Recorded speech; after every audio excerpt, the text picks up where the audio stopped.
Olá pessoal, tudo bem? Meu nome é João Rodolfo, sou aluno de doutorado do professor Hernandes. Nossa aula de hoje é sobre retículo endoplasmático, que é uma organela membranosa, muito versátil e que desempenha diversas funções dentro da célula. Vamos conferir? O retículo endoplasmático é encontrado na maioria das células eucarióticas e é composto por um sistema de endomembranas interconectadas em forma de tubos ramificados distribuídos pelo citoplasma. Há dois tipos de retículo endoplasmático: o retículo endoplasmático rugoso ou granular, o qual apresenta ribossomos aderidos à sua estrutura, e o retículo endoplasmático liso ou agranular, que se caracteriza pela ausência de ribossomos e pela sua estrutura predominantemente tubular. Ambos podem ser encontrados em uma mesma célula e muitas vezes formando uma estrutura contínua, porém com funções um pouco diferentes. E quais funções o retículo endoplasmático pode exercer dentro da célula? O papel do retículo na célula está relacionado a cada um dos tipos, seja granular ou agranular, e incluem síntese proteica, síntese de lipídios, síntese de hormônios esteroides, comunicação entre organelas, modificações de lipídios e proteínas, detoxificação, armazenamento de cálcio e glicogenólise. Por se tratar de um sistema interconectado de tubos ramificados, o retículo endoplasmático pode se comportar no transporte e modificação de substâncias em seu lúmen. A luz do retículo endoplasmático é aquosa e de composição variada, dependendo do tipo celular em questão. Já a sua membrana é lipoproteica e assimétrica, sendo que os lipídios correspondem a 30% do seu conteúdo, com predominância de fosfolipídios com ácidos graxos de cadeias curtas e insaturadas, e as proteínas correspondem a 70% de sua composição. Dentre as proteínas presentes na organela, podemos destacar as hidrolases, como a glicose 6-fosfatase, glicosiltransferases, citocromos e suas respectivas cadeias transportadoras de elétrons, e as proteínas CLIMP63, as quais auxiliam o ancoramento desta organela ao citoesqueleto. Embora o retículo endoplasmático esteja presente na maioria das células eucarióticas, a quantidade de retículo endoplasmático e sua localização no citoplasma variam de acordo com o tipo e o metabolismo celular. Enquanto o retículo endoplasmático rugoso pode ser mais envolvido em células com intensa síntese proteica, contém ribossomos e por isso é contínua envoltório nuclear, o retículo endoplasmático liso é mais abundante em células relacionadas à síntese de hormônios esteroides, como as células de Leydig nos testículos, a degradação de glicogênio e detoxificação, como os hepatócitos, ou a funções específicas, como o controle de cálcio citoplasmático nas células musculares. Além disso, essa organela é bastante dinâmica, uma vez que o retículo endoplasmático rugoso pode ser convertido em retículo endoplasmático liso e vice-versa, de acordo com o estado fisiológico da célula, bem como permitir a manutenção e renovação da membrana plasmática, ter continuidade estrutural e funcional com o envoltório nuclear e possuir relação direta com o sistema de endomembranas, juntamente com vesículas de secreção, lisossomos e complexo de Golgi. No que diz respeito à distribuição, em hepatócitos e plasmócitos, por exemplo, o retículo endoplasmático é distribuído por todo o citoplasma com uma maior concentração de retículo endoplasmático rugoso contínuo à membrana nuclear. Já em células secretoras polarizadas, como células caliciformes e acinosas do pâncreas, o retículo endoplasmático rugoso fica também em geral próximo ao núcleo, porém restrito à porção basal. Para entendermos melhor como esse sistema de endomembranas interconectadas funciona, abordaremos a seguir um pouco de cada uma de suas funções, começando pela síntese proteica. Tudo se inicia assim que o peptídeo sinal é traduzido e uma partícula citoplasmática chamada de partícula de reconhecimento do sinal, PRS, liga-se a ele. A PRS é uma ribonucleoproteína composta por um RNA 7S e 6 subunidades proteicas.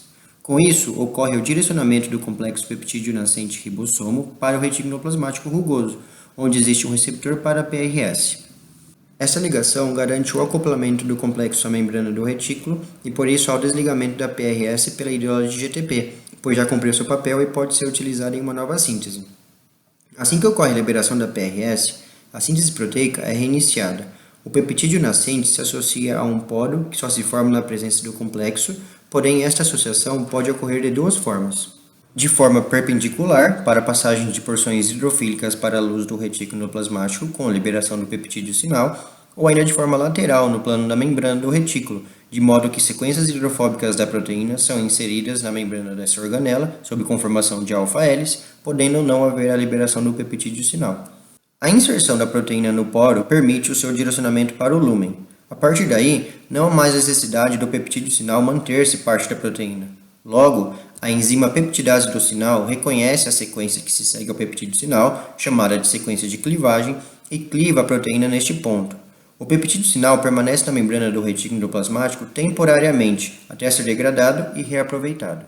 O retículo endoplasmático também sintetiza lipídios, que serão utilizados na formação de diversas membranas celulares, e este processo é dividido em duas etapas. A primeira delas ocorre no citoplasma e inicia-se pela formação de dois ácidos graxos, os quais são ligados a um glicerol-fosfato pela ação da enzima aciltransferase, produzindo um ácido fosfatídico. Esta etapa é comum para os diferentes fosfolipídios sintetizados pelo retículo endoplasmático e ocorre o crescimento da fase citosólica da organela, na qual se encontram as enzimas responsáveis deste processo. Já na segunda etapa, acontece a diferenciação da cabeça polar dos fosfolipídios pela inserção de inositol, serina, etanolamina ou colina, dando origem aos diferentes fosfolipídios. Com o crescimento da camada lipídica citosólica, entram em ação proteínas translocadoras de fosfolipídios, chamadas de flipases, que promovem o equilíbrio quantitativo entre as duas bicamadas, garantindo também a sua assimetria, de forma que seus movimentos são preferenciais para certos tipos de lipídios. A síntese de colesterol também acontece de forma semelhante na membrana do retículo endoplasmático, porém a partir de um precursor diferente, o acetil-CoA. Após uma série de transformações bioquímicas, o colesterol é enviado a outras membranas celulares ou ainda pode ser aproveitado em outras reações, como a formação de ácidos biliares no fígado e hormônios esteroides nos ovários, nos testículos e nas suprarrenais. É no retículo endoplasmático também que ocorre a síntese de substâncias destinadas a outras organelas, a membrana plasmática ou mesmo a secreção. Para isso, o retículo endoplasmático faz uso de mecanismos de transporte e sinalização de vesículas com destino programado por meio de proteínas de revestimento em sua superfície. Enquanto proteínas como a COP2 promovem o direcionamento progressivo, a COP1 promove o direcionamento retrógrado, fazendo com que as proteínas residentes do retículo endoplasmático, que participam do processamento de outras proteínas e lipídios, retornem à organela. Desta forma, as proteínas que devem permanecer no retículo são sinalizadas como a sequência C-terminal, sendo a mais comum constituída de lisina, ácido aspartico, ácido glutâmico e leucina, ou CADEL, no código de uma letra para os aminoácidos. Avancemos agora para as modificações de proteínas e lipídios que ocorrem na luz do retículo endoplasmático. Neste ambiente, existem proteínas do tipo chaperones, também chamadas de BIP, que auxiliam na aquisição de conformações terciárias e quaternárias de proteínas, permitindo o seu dobramento correto, corrigindo dobramentos incorretos ou ainda evitando formações de monômeros. Para isso, proteínas como a disulfeto isomerase, ou PDI, que atuam juntamente com proteínas do tipo chaperones, favorecem a formação correta de pontes de sulfeto na luz do retículo endoplasmático. Outra modificação realizada no retículo endoplasmático é a glicosilação, a qual se caracteriza pela adição covalente de carboidratos para a formação de glicoproteínas. A princípio, ocorre a formação de um oligosacarídeo na membrana do retículo composto de 2 resíduos de N-acetilglicosamina, 9 manoses e 3 glicoses. Este carboidrato permanece ligado à membrana da organela por meio de um lipídio chamado dolicol. Assim que resíduos de asparagina aparecem no polipeptídeo nascente, uma enzima chamada de oligosacariltransferase catalisa a transferência deste oligosacarídeo para o grupo aminolateral da asparagina. Este processo é chamado de glicosilação N-ligada ou asparagina ligada. Já as modificações de lipídios ocorrem por uma série de reações químicas por meio da cadeia transportadora de elétrons do citocromo B5, a qual está presente na membrana do retículo endoplasmático e envolvem processos de elongação e desnaturação de ácidos graxos. A detoxificação ocorre devido à tendência de algumas substâncias a se acumularem no organismo, podendo chegar a níveis tóxicos. Dentre essas substâncias estão inseticidas, herbicidas e desfoliantes, aditivos da indústria alimentícia e até mesmo medicamentos. O processo de detoxificação acontece principalmente no fígado, mas pode também ocorrer em outros órgãos e tecidos, como intestinos, rins, pulmões e pele. Durante esse processo, uma série de reações promovem a hidroxilação de substâncias lipossolúveis, ou seja, insolúveis em água, o que as tornam hidrossolúveis, por meio de reações de oxidação envolvendo enzimas da família do citocromo P450 e pela NADPH redutase, o que permite a eliminação dos produtos pela urina. Outro papel relevante do retículo plasmático é a sua capacidade de armazenamento de cálcio, devido à presença de proteínas ligadoras deste íon na luz da organela, transformando-a em um reservatório dessa substância. Nas células musculares, o retículo plasmático liso recebe o nome de retículo sarcoplasmático, e a quantidade de complexos enzimáticos de cadeias transportadoras de elétrons presentes na sua membrana totalizam cerca de 90% das proteínas presentes nesta organela, atuando no transporte regulado desses íons por meio de canais e bombas de cálcio.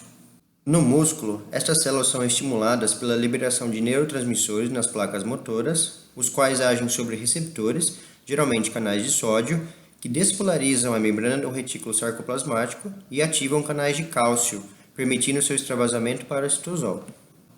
O cálcio no citosol permite a contração muscular e, quando cessado o estímulo, ocorre o bombeamento de cálcio de volta ao interior do retículo sarcoplasmático, caracterizando o relaxamento muscular.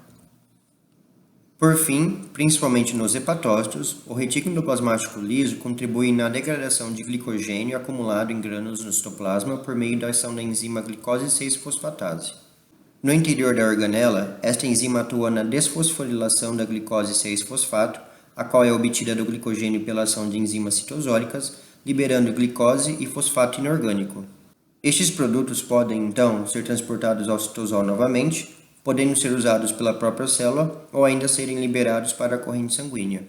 Bom, pessoal, nossa aula termina por aqui. Espero que vocês tenham gostado desta videoaula e que ela contribua para o estudo de vocês.